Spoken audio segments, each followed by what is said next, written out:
मधुमक्खियों का झुंड खेतों से गुजरता हुआ जा रहा था।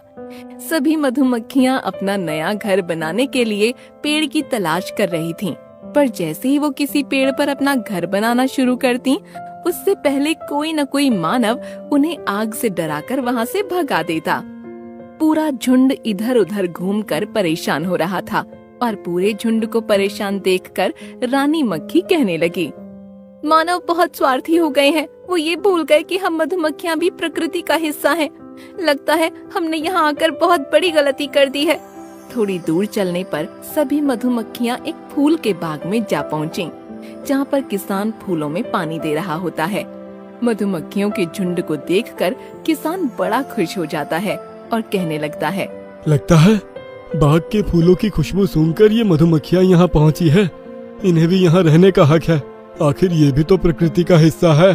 किसान की ये बात सुनकर रानी मक्खी खुश हो गई और सभी मधुमक्खियों से कहने लगी, लगता है ये मनुष्य प्रकृति से बहुत प्रेम करता है।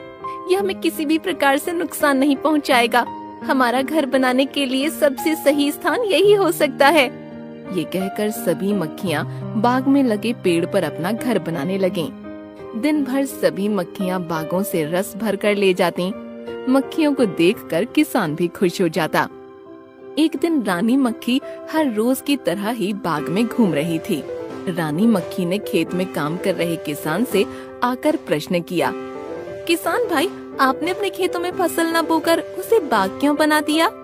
किसान ने हंसते हुए उत्तर दिया, दरअसल मेरी पत्नी की तबीयत बहुत ही खराब है। उसे एक गंभीर बीमारी ने जकड़ लिया है, जिसके कारण मुझे उसकी सेवा करनी पड़ती है। और अगर मैं खेत में फसल बो देता तो मुझे पूरा समय खेत में ही देना पड़ता।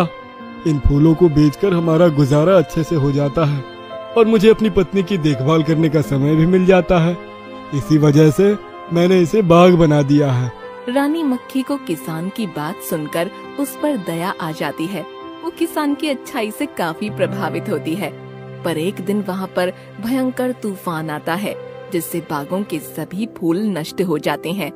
सुबह नष्ट हुए बाग को देखकर किसान परेशान हो जाता है और दुखी होकर रोने लगता है। हे भगवान, हमारे जीवन जीने का केवल यही एकमात्र सहारा था। अब मैं अपनी पत्नी का इलाज कैसे करवा पाऊंगा? मैंने सोचा था इस बार इन फूलों को बेचकर मैं अपनी पत्नी का इलाज करवा पाऊंगा, पर अब लगता है मुझे अपनी पत्नी को आंखों के सामने तड़पते हुए मरता देखना पड़ेगा।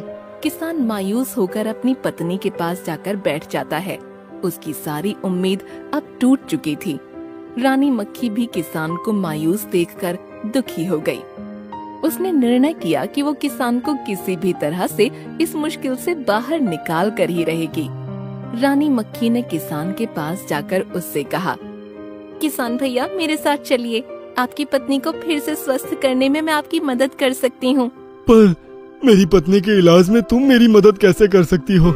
रानी मक्खी किसान को अपने पेड़ पर बने घर के पास ले गई और कहने लगी, किसान भैया, हमने आपके उगाए फूलों से ही ये शहद बनाया है। इसमें आपके फूलों की महक है और इसी कारण आप इसे बाजार में ऊंचे दाम पर बेचकर अपनी पत्नी का इलाज करवा सकते हैं। पर ये तो तुमने तुम्हारे लिए बनाया है। अगर मैं इसे ले जाऊंगा तो तुम कैसे रह पाओगी? आपके बाग से हमने जरूरत से कहीं ज्यादा शहद बनाया है। आप फिक्र न करें, बस जल्द से जल्द जाकर इसे बाजार में बेच दें और अपनी पत्नी का इलाज करवाएं। किसान उस शहद को बेचकर अपनी पत्नी का इलाज करवाता है, जिसके बाद वो बिल्कुल स्वस्थ हो जाती है और अब किसान और उसकी पत्नी मिलकर फिर से बागों को हरा भरा और खुशबूदार बना देते हैं। जिसके बाद मधुमक्खियाँ और किसान का परिवार अच्छे से जीवन गुजारने लगते हैं।